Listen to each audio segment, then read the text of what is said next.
You've done this before. Something good was happening. A relationship that was actually working. A job that was actually going well. A moment where things were, for once, lining up the way you'd hoped. And somewhere in the middle of that good thing, you did something. Picked a fight that didn't need to happen. Pulled away right when someone got close.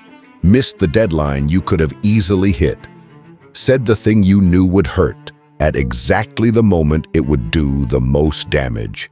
And afterward, you sat there confused, maybe even horrified, asking yourself the same question you've probably asked before. Why would I do that to myself? This isn't a one-time mistake. If you're watching this, it's probably a pattern. Good things arrive, and something in you reaches out and breaks them, almost on schedule, almost like clockwork. It feels irrational from the outside. It feels even more irrational from the inside, because some part of you genuinely wanted the good thing. You weren't faking that desire. And yet you're also the one who keeps ending it. I want to explain why this happens, because once you see the actual mechanism, it stops looking like irrational self-destruction and starts looking like something much more specific, much more understandable, and much more workable than you've probably been giving it credit for. Here's the core idea I want you to sit with before anything else makes sense. Self-sabotage isn't really about destroying good things, and it's about destroying unfamiliar things. The good thing you destroyed wasn't a problem because it was good. It was a problem because it exceeded what your nervous system has learned to expect, and anything that exceeds the expected range gets treated as a threat to be neutralized, regardless of whether it's actually good or bad by any objective measure. This sounds strange at first because we tend to assume our minds are designed to pursue good outcomes and avoid bad ones. But there's a more fundamental drive operating underneath that one. The drive to maintain a predictable, familiar internal state, even when the unfamiliar state would objectively be better. If you grew up in conditions where love was inconsistent, then a relationship that's actually consistent and secure exceeds your internal baseline. It doesn't match what you've learned to expect. And something in you, operating below conscious awareness, works to bring the situation back into alignment with what feels familiar, even if familiar was actually worse. This is why the sabotage often happens specifically at the point where things are going well, rather than randomly throughout a relationship or a project. The trigger isn't bad circumstances. It's circumstances that have become unusually good, unusually stable, unusually beyond what your internal system recognizes as normal. I want to use a specific concept here because I think it makes this click in a way that's hard to unsee once you understand it. Psychologists sometimes describe this using the idea of a thermostat. A thermostat doesn't try to make a room as warm as possible. It tries to keep the room at whatever temperature it's been set to. If the room gets warmer than the setting, the thermostat works to cool it back down. Not because warmth is bad, but because warmth that exceeds the setting registers as something to correct. Your sense of what you deserve, what's normal for you, what level of good things you're supposed to have, this operates very similarly to a thermostat setting. It was calibrated early in life, largely through your formative relationships and experiences, and it continues operating largely outside conscious awareness for the rest of your life unless something specifically intervenes. When your actual circumstances exceed that setting, when the relationship is more secure than your setting expects, when the success is bigger than your setting allows, when the love is more consistent than your setting recognizes as normal. Your internal system works to bring things back down, not because you consciously want less, because the gap between your actual circumstances and your internal setting creates a kind of psychological discomfort that your system is trying to resolve, and the easiest way to resolve it is often to reduce the actual circumstances rather than to somehow raise the setting. This explains something that otherwise seems baffling Why people who achieve significant success sometimes unconsciously undermine it. Why people who finally find healthy love sometimes find a way to ruin it. The success or the love isn't the problem. The gap between it and the internal setting is. I want to talk about where this internal setting actually gets calibrated, because understanding the origin matters for understanding how to work with it. The setting isn't really about what you consciously believe you deserve. You can believe intellectually that you deserve good things, while your actual internal setting, the one operating below conscious belief, is calibrated to something much lower, based on what you actually experienced repeatedly during the years when your sense of normal was being formed. If you grew up with a lot of conflict, a lot of instability, a lot of conditional love, your setting calibrates to that. Not because conflict and instability are good, but because they were what was actually present repeatedly during the period when your nervous system was learning what normal looks like. If you grew up watching a parent sabotage their own opportunities, you may have absorbed a model that says success itself is somehow dangerous, or that good things don't last, or that anyone who seems to be doing well is probably about to have something taken away from them. If you experienced early loss or abandonment, you may have calibrated to a setting that expects good things to be temporary, which creates an unconscious motivation to end them on your own terms before they can end on someone else's. At least that way, you're the one in control of the loss rather than being blindsided by it again. These settings were calibrated for real reasons, based on real experiences. They're not arbitrary or irrational from the perspective of the system that built them. They made sense as adaptations to the actual conditions you lived through. The problem isn't that the setting was unreasonable given the original conditions. The problem is that the setting hasn't updated, even though your actual circumstances may have changed considerably since then. This explains a pattern most people never quite understand about themselves. If it's reaching you, subscribe. I want to talk about the specific forms self-sabotage tends to take, because recognizing your particular version matters for actually working with it. The first form is picking fights. Specifically, fights that emerge right when things are going unusually well. This isn't about genuine grievances, though it often gets dressed up as one. It's the unconscious creation of conflict that brings the relationship's emotional temperature back down to something more familiar, away from a level of closeness that feels destabilizing. The second form is withdrawal at the moment of increased intimacy.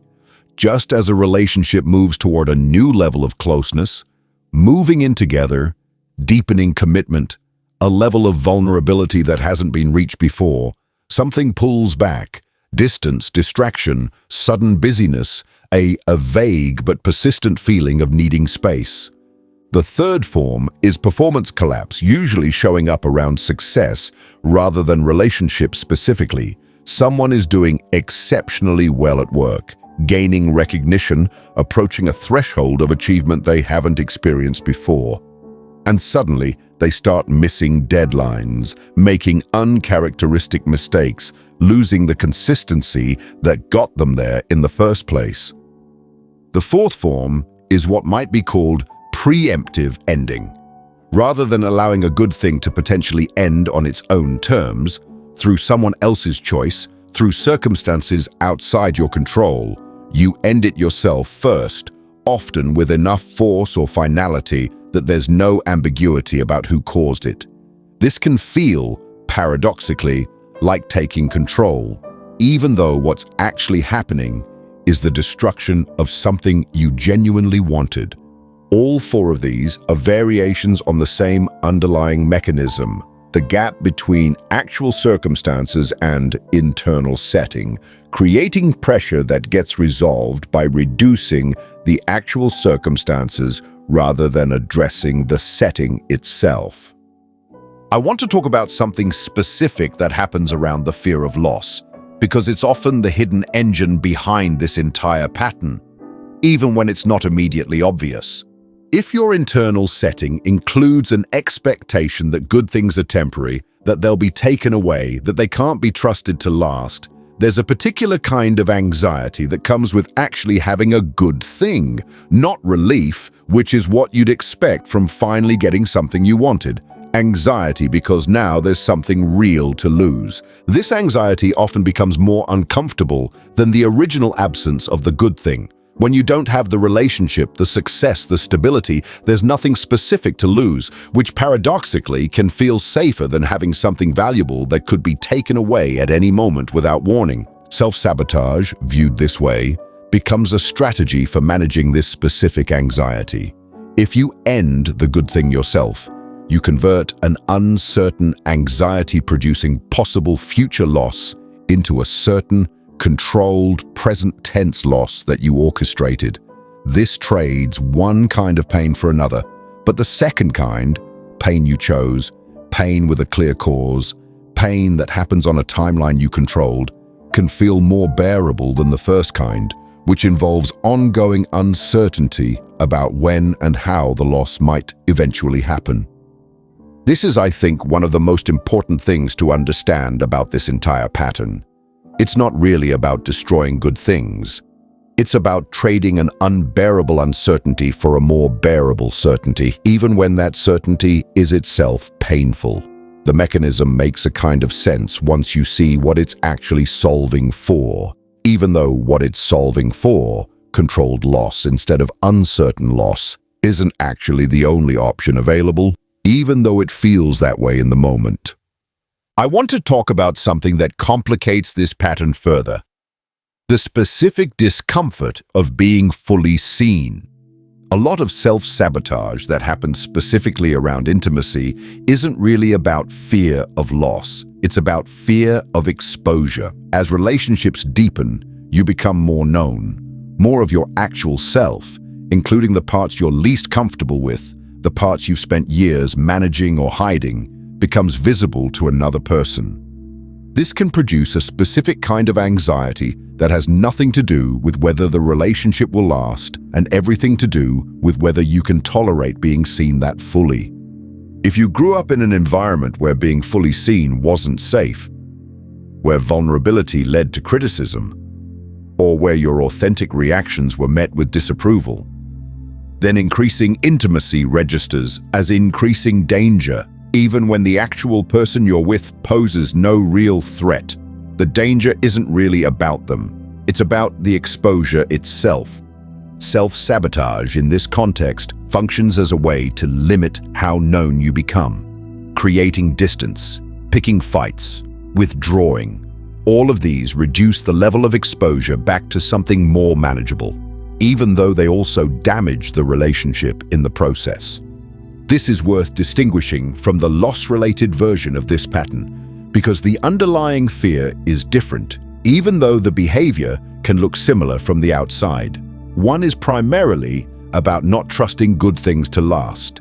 The other is primarily about not trusting yourself to be safely known. Understanding which one is actually driving your specific pattern matters, because the work of addressing them is somewhat different. I want to talk about what actually changes this, because understanding the mechanism is necessary but not sufficient on its own. The first thing that helps is simply recognizing the pattern in real time, as it's happening, rather than only in retrospect after the damage is done. This sounds simple, but it's genuinely difficult, because the sabotaging behavior doesn't feel like sabotage while it's occurring. The fight you're picking feels, in the moment, like a legitimate grievance. The withdrawal feels in the moment like a genuine need for space. The mistake at work feels in the moment like an unfortunate accident rather than a pattern. Building the capacity to notice in real time, this is happening again. Things have been going unusually well, and now I'm doing the thing. Requires deliberate practice. It often helps to actually track the pattern explicitly, noticing the relationship between periods of unusual stability or success and the subsequent behavior that disrupts them. Once you can see the correlation clearly across multiple instances, it becomes much harder to interpret each individual instance as an unrelated, justified response to circumstances, and much easier to recognize it as the pattern activating again. The second thing that helps is developing tolerance for the discomfort of good things lasting, without immediately needing to resolve that discomfort through disruption. This means practically noticing the anxiety that arises when things are going well, the vague sense of waiting for something to go wrong, the discomfort of being more exposed than usual, the unfamiliar feeling of stability, and sitting with that discomfort rather than immediately acting on the impulse to create some kind of disruption that would bring things back to a more familiar level. This is uncomfortable, and it doesn't resolve quickly. But each time you notice the urge to sabotage and don't act on it, even if the discomfort remains intense, you're providing your internal system with new information. Information that says good things can continue without requiring a corrective return to the old setting. Over time, with enough repetition, the setting itself can begin to shift, not through willpower or insight alone, but through the accumulated evidence of actually tolerating good things long enough for them to start feeling less foreign. I want to talk about the role of self-compassion in this process, because the standard response to recognizing a self-sabotage pattern is often increased self-criticism, which tends to make things worse rather than better. When people first recognize that they've been sabotaging their own good things, the immediate reaction is often harsh. What's wrong with me? Why would I do this to myself? I'm clearly broken in some fundamental way. This response, while understandable, tends to reinforce the very mechanism it's trying to address. If your internal setting already includes a baseline expectation that you don't deserve good things, harsh self-criticism in response to discovering the sabotage pattern simply confirms and strengthens that exact belief. You're using the discovery of the problem to further entrench the problem. A more useful response, though it's harder to access in the moment, treats the pattern with the same curiosity described elsewhere in this conversation. This developed for a reason. It was protecting me from something, even though it's now operating on outdated information. It makes sense, given what I actually experienced, that this is how my system learned to manage unfamiliar levels of good fortune or intimacy. This isn't about excusing the behavior or its consequences, particularly when it's affecting other people who didn't deserve to be on the receiving end of it. But the internal stance toward yourself matters enormously for whether the pattern actually shifts over time, or whether it simply gets reinforced by an additional layer of shame stacked on top of the original mechanism. Self-compassion here isn't about being soft or letting yourself off the hook. It's about creating the actual conditions under which change becomes possible, rather than the conditions, harsh judgment, shame, self-attack, that tend to keep people stuck in the exact patterns they're trying to escape. I want to talk about something specific that happens with money and success, because financial self-sabotage has its own particular texture that's worth examining on its own terms. A lot of people experience a version of this pattern specifically around earning or having more money than their internal setting recognizes as normal. Unexpected windfalls get spent quickly, almost compulsively, in ways that don't match the person's usual relationship to money. Raises or promotions get followed by uncharacteristic spending or by a subtle decline in work performance, almost as if some part of the person is working to bring their financial reality back down toward a more familiar level. This often connects to deep beliefs absorbed early, frequently from family environments where money was scarce or where having money was associated with guilt, with the fear of losing connection to people who don't have as much, or with an unconscious sense that wanting more than your family or community had access to constitutes some kind of betrayal. These beliefs rarely get examined directly because they don't usually present themselves as beliefs about money. They show up as behavior, the inexplicable spending, the strange discomfort that arrives along with financial success, the pattern of generosity that crosses the line into self-depletion specifically at moments when there's finally enough to keep some for yourself. If you notice this pattern specifically around money, it's worth examining what messages you absorbed early about what it meant to have more than others, or to do better financially than your family of origin. Often there's an unconscious loyalty operating, a fear that surpassing the financial setting you grew up around constitutes a kind of disloyalty or separation from people you love, even though there's no actual rule requiring your success to be capped at their level for the relationship to remain intact.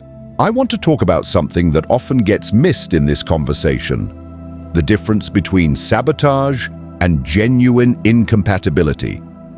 Not every ending of a good thing is sabotage. Sometimes a relationship that seemed good actually wasn't right, for reasons that have nothing to do with an internal setting reacting to unfamiliar stability. Sometimes a job that seemed promising actually wasn't a good fit, and stepping away from it is a legitimate response to real incompatibility rather than an unconscious pattern at work. This distinction matters because over-identifying every ending as self-sabotage can become its own trap. A way of pathologizing legitimate decisions, second-guessing genuine instincts, treating every instance of choosing to leave something as evidence of a flaw rather than as a potentially valid response to actual circumstances.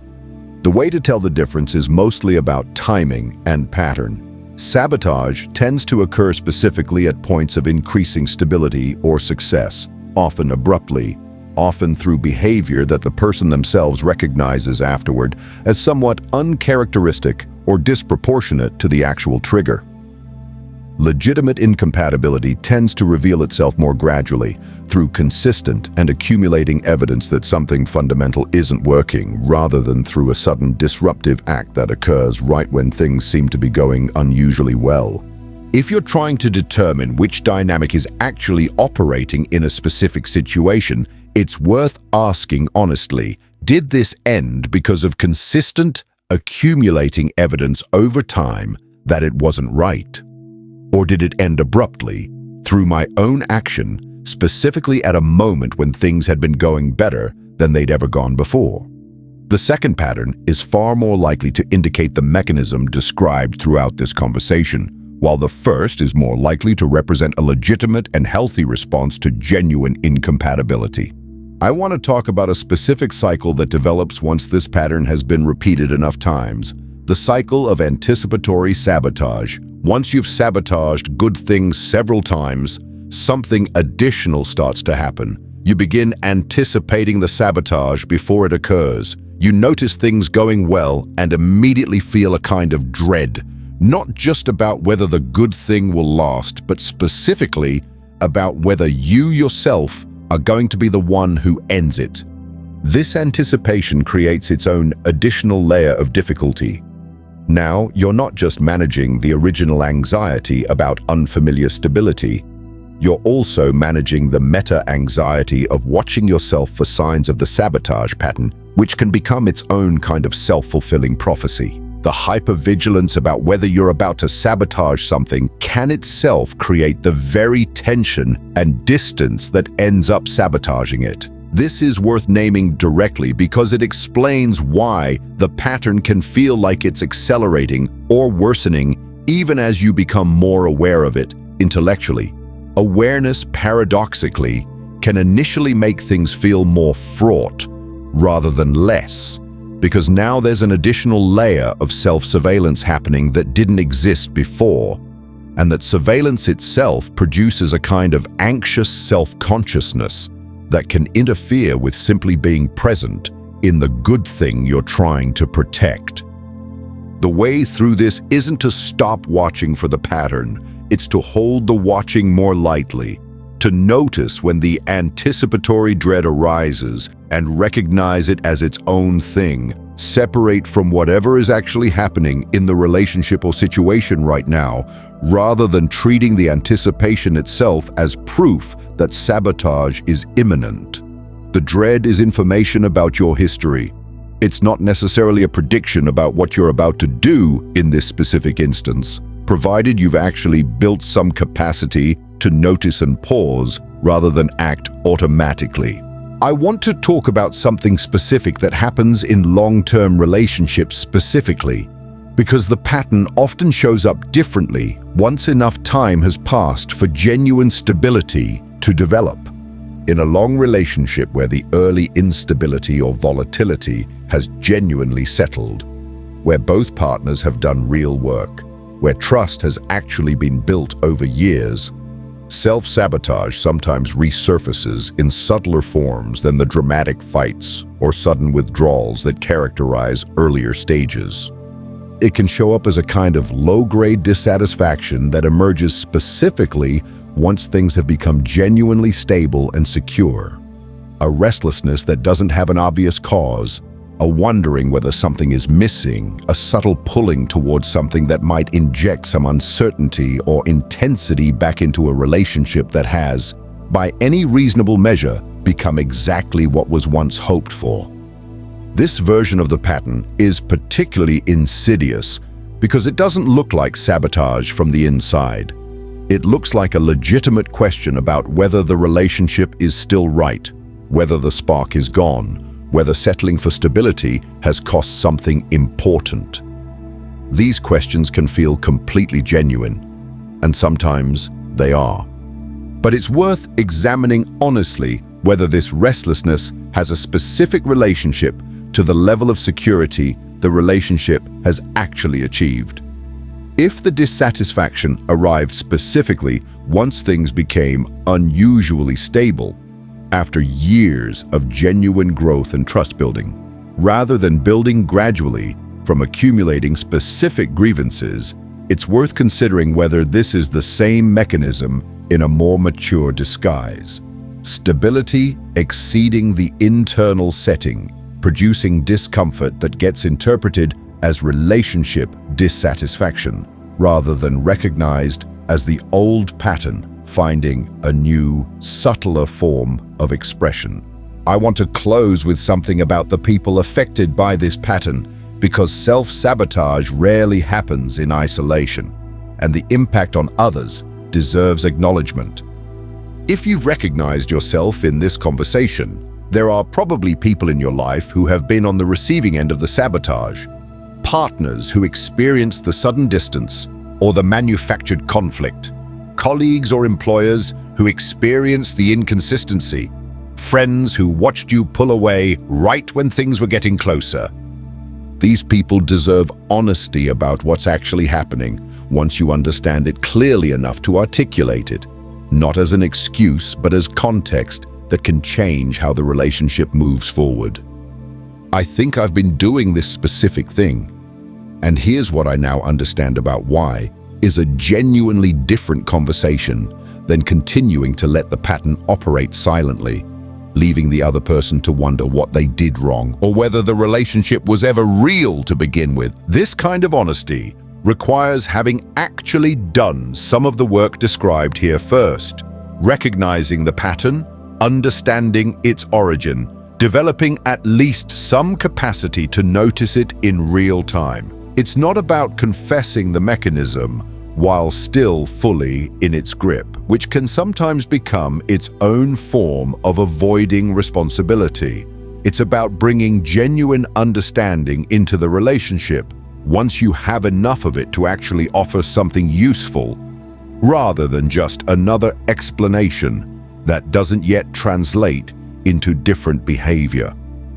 I want to address something specific about how this pattern intersects with the people who raised you, because there's often an unspoken loyalty operating that deserves direct attention. If your parents or early caregivers struggled significantly, financially, relationally, in terms of their own happiness or stability, there can be an unconscious belief that surpassing them, having something genuinely better than what they had, constitutes a kind of betrayal or separation. This isn't usually a conscious thought. Nobody walks around explicitly believing, I shouldn't be happier than my mother was, or having a stable relationship would be a betrayal of my father's struggles. But the underlying loyalty can operate below that level of awareness, showing up as an unconscious discomfort with success or stability that exceeds what your family of origin ever achieved. This is sometimes described as a kind of survivor's guilt, even though no one actually died. The discomfort of moving beyond a baseline that people you love never escaped, and the unconscious sense that doing so somehow leaves them behind or implies a judgment about their own lives that you don't actually intend to make. If this resonates, it's worth examining directly rather than letting it operate silently. Having a better relationship than your parents had doesn't diminish what they went through. Having more financial stability than your family of origin doesn't constitute disloyalty. These beliefs, once actually examined in the light of conscious thought, usually don't hold up to scrutiny, but they can continue operating powerfully as long as they remain unconscious and unexamined, quietly limiting how much good you allow yourself to keep. Let me say one more thing about the path forward, because I don't want this conversation to end only with diagnosis and no genuine sense of possibility. The internal setting that drives this pattern was calibrated through repeated experience over years, often during childhood. It makes sense then that shifting it also requires repeated experience over time. Not a single insight, however clear, and not a single decision, however well-intentioned. Every time you notice the urge to sabotage something good and choose instead to stay present with the discomfort rather than acting on the urge, you're providing new data to a system that's been operating on old data for a long time. This doesn't resolve the pattern instantly, but it begins slowly to recalibrate the setting itself, the same way it was originally calibrated, through accumulated, repeated experience rather than through a single decisive moment. This means the goal isn't to never feel the urge again. It's to develop gradually the capacity to notice the urge without immediately acting on it, and to tolerate the discomfort of unfamiliar stability long enough for your system to learn slowly that this level of good fortune can actually be sustained. That's a realistic, achievable goal, even though it's slower and less dramatic than the instant transformation most people hope for when they first recognize this pattern in themselves. The good things you've destroyed in the past don't have to define what's possible going forward. They were the product of a setting that can shift given enough patient, repeated practice of staying present instead of disrupting.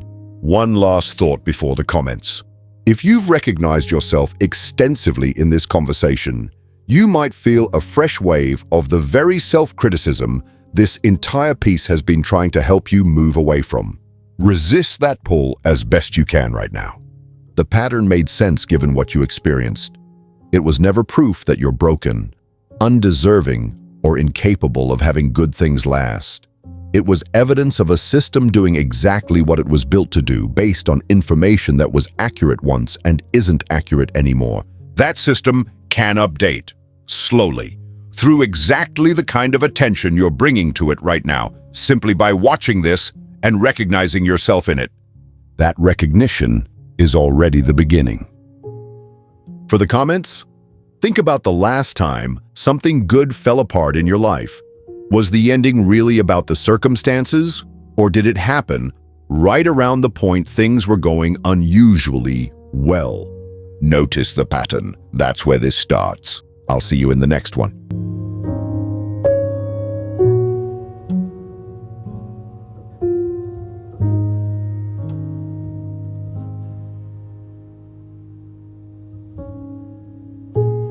Thank you.